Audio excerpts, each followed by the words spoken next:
안녕하세요. 김성길 목사와 함께하는 사람 이야기 제2단원의 G7 과정입니다. 이 시간은 전 시간에 이어서 존귀함에 대한 대상 중에 이 시간 7번째 작은 것들에 대해서 존귀하게 여기자 하는 작은 것에 대한 존귀함 전 시간에 이어서 두 번째 시간 말씀드리겠습니다. 그래서 순서로는 12-2가 되겠습니다. 지난 시간에는 12-1 작은 것을 소중히 여기는 것이 얼마나 중요하냐 이 부분을 이야기했고요. 이 시간에는 우리가 소중히 여겨야 될 작은 것들에는 뭐가 있는지 조금 더 살펴보도록 하겠습니다. 자, 교재로는 156페이지입니다. 이 156페이지.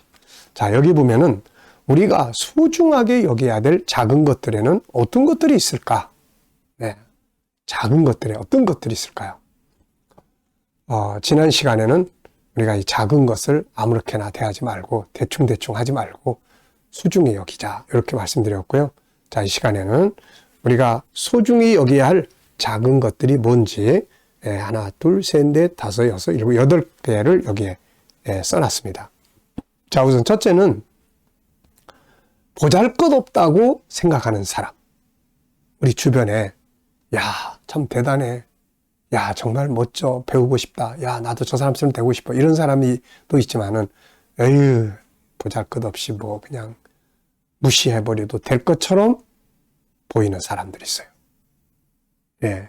그래서 때로는 무시하고 나도 때로는 업신여기고 그냥 모른 척하고 이러는 사람들이 주변에 더러 있을 겁니다. 그런데 만약에 예수님이라면 어떻게 하실까? 바로 그런 사람들을 소중히 여길 거예요. 사실 이게 참 쉬운 게 아닙니다. 우리는 항상 뛰어나고 높고 나보다 나은 사람들을 존중히 여기고 그들 앞에 머리 숙이고 이런 일에 익숙해져 있거든요. 그런데 이 작은 보잘것없는 사람 하나하나를 또 우리가 귀하게 여기는, 만약에 우리 주변에 그런 사람이 있다면은 한번 내가 머리 숙여서 인사도 하고 존중히 여기는 마음도 가져보고 한번 해보시기 바랍니다. 두 번째는 음식, 먹고 남은 음식. 전 시간에도 말씀드렸죠. 예수님께서 오병이의 기적, 엄청난 기적을 일으켰고 사람들은 다 배가 불렀습니다. 그러다 보니까 자연히 남기고 버린 음식, 버린 것들이 많았어요. 예수님은 제자들에게 야, 이거 다 모아서 버리는 것이 없게 해라. 참 얼마나 소중한 말씀이에요. 그래서 우리도 이런 정신 가지고 살아야 합니다. 특히 우리 한국은 이 음식이 종류가 많아가지고 나중에 보면은 버리는 게 너무 많아요. 정말 안타까운 거죠. 그래서 밖에 나가서 뭐 음식 먹더라도 남으면 싸가지고 올 수 있는 것은 정성스럽게 다 싸가지고 오면은 또 한 끼, 두 끼 먹을 수 있잖아요, 이거. 그냥 한 끼만 먹으면 미치는 거고 비싸게 먹잖아요. 근데 요거 갖다가 한 번이나 두 번 먹으면 음식값이 나눠지는 거잖아요.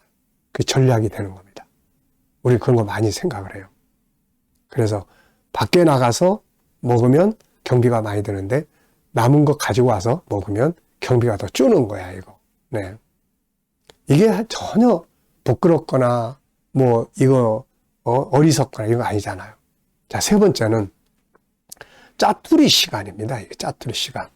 우리가 보통 아유, 난 바빠. 시간이 없어. 다들 그래요. 근데 알고 보면 버려지는 시간이 굉장히 많습니다. 굉장히 많아요.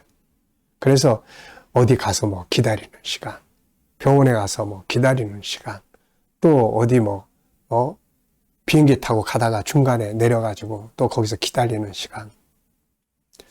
그래서 제가 한 번은 야, 이게 어떻게 이런 시간을 좀 유익하게 사용할 수 있을까 해서 마침 노트북이 막 그때 나오면서 제가 노트북을 샀어요. 그래가지고 작업을 그냥 기다리고 있는 시간에 작업을 합니다.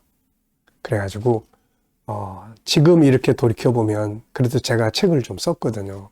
근데 이제 그런 책들을 쓰게 될 때 그 원고 작성이나 이게 거의 다 그런 시간들 속에서 많이 만들어졌어요.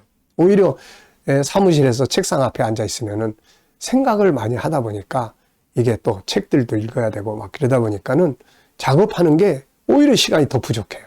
그런데 나가서 비행기 타는 시간, 안에 있는 시간, 기다리는 시간, 뭐 이런 시간들을 하다 보면은 참 이게 많이 사용할 수가 있습니다.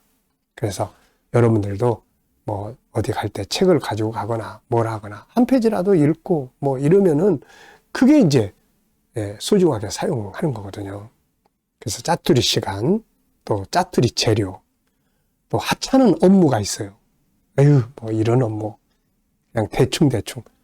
그게 아니고 아주 보잘것없는 하찮은 업무를 정성을 다해 보십시오. 존중히 여기고. 네. 그리고 아주 작은 봉사. 큰 게 아니고 작은 봉사. 뭐 미소 한번 지어주는 거.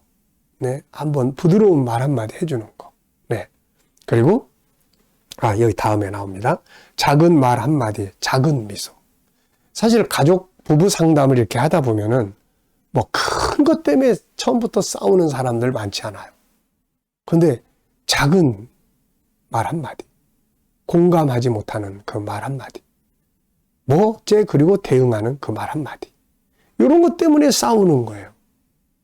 작은 미소 하나가, 작은 말 한마디, 이런 말들이 상대방의 마음을 누그러뜨리고 그렇게 되는 거예요. 또 작은 친절 하나, 친절이라는 게 뭐 특별한 거 있겠습니까? 인사만 잘해도 친절한 거예요. 뭘 도와드릴까요? 이런 말 한마디만 해도 친절을 느낄 수 있잖아요, 이게. 네. 자, 그리고 작은 관심과 대화. 제가 그 요셉에 대해서 이제 이야기 많이 합니다. 사실 노예로 팔려간 사람이 애굽의 총리가 됐어요. 근데 이 사람을 가만히 살펴보면은 감옥에 내려갔을 때도 자기가 관리하던 왕의 신하의 얼굴에 비치는 그 얼굴에 비치는 근심, 이거 그냥 스치지 않은 거예요. 그냥 이거 못 본 척하고 지나가 버렸으면은 아무 일도 안 일어나고 요셉은 그냥 감옥에서 평생 살았을 텐데, 요셉은 그 사람의 얼굴에 비치는 고민, 이거를 근심 어린 모습을 그냥 지나치지 않고 관심을 갖고 소중히 여긴 거죠. 무슨 일이 있으십니까? 저한테 이야기해 보시죠. 어떤 일 때문에 그러시나요? 그랬더니 이 사람이 이제 자기 꿈을 이야기를 하는 거예요. 그때 요셉의 달란트가 꿈 해석하는 거 아닙니까? 다 풀어줬더니 이 사람이 나갔어요. 나중에 왕이 꿈을 꾸고 그 해석을 못하고 그럴 때 이 신하가 그걸 기억해내고 요셉을 불러낸 거 아닙니까? 작은 질문 하나. 무슨 일이 있으셨나요? 이 작은 질문 하나가 요셉을 총리로 발탁하게 만든 거예요. 그래서 작은 관심과 작은 대화. 이게 다 아무것도 아닌 것 같아요. 보잘것없는 사람. 뭐 신경 안 써도 상관없어요. 그런데 소중히 여기면 하늘 아버지가 기뻐하시고, 먹고 남은 음식, 짜투리 시간과 재료, 하찮다고 여겨지는 업무들, 작은 봉사거리, 그리고 말 한마디, 작은 미소, 그리고 작은 친절, 그리고 작은 관심과 대화. 이 작은 것들이 삶을 풍요롭게, 성공의 길로 가게 만들어줍니다. 이런 작은 것들을 소중히 여길 줄 아는 사람은 큰 일을 맡겨도 잘할 수 있거든요. 그리고 그 옆에 보시면 이제 이 작은 것들을 우리가 어떻게 존귀하게 여길 수 있을까? 12가지를 우리 존귀함의 의미를 여기 잘 활용해 보면 되는데, 여기서 특별히 우선 작은 것도 중요하다, 소중하다, 이걸 항상 인식하는 게 중요하고요. 중요하게 여기겠다고 하는 책임감, 사명감, 그 다음에 의지와 외침. 그래, 저건 작지만 작은 시간이 중요한 거야, 이걸 외치는 거죠. 이걸 고백을 하면 이게 내 뇌에 전달이 되고 행동할 수가 있어요. 작은 것들에 대한 관심과 호기심, 그리고 감사와 활용, 개발과 전문화, 보잘것없지만 돌멩이 던지는 이거, 다윗, 이거 하나가 다윗을 성공하게 만든 거 아닙니까? 작은 재능이라도 계속 갈고 닦으면 전문가가 되고, 그것이 이제 그 사람을 영광스럽게 하는 거죠. 12가지 의미를 한번 적용해보고 반복 훈련을 하면은 작은 것을 소중히 여기는 그런 이제 습관이 만들어집니다. 그러면 내 주변에 있는 수많은 자산들을 아름답게 만들 수 있고 발전시킬 수가 있거든요. 자, 작은 것을 존중히 여기자. 지난 시간과 이 시간 말씀드렸습니다. 이 시간 말씀 여기서 마치겠습니다. 감사합니다.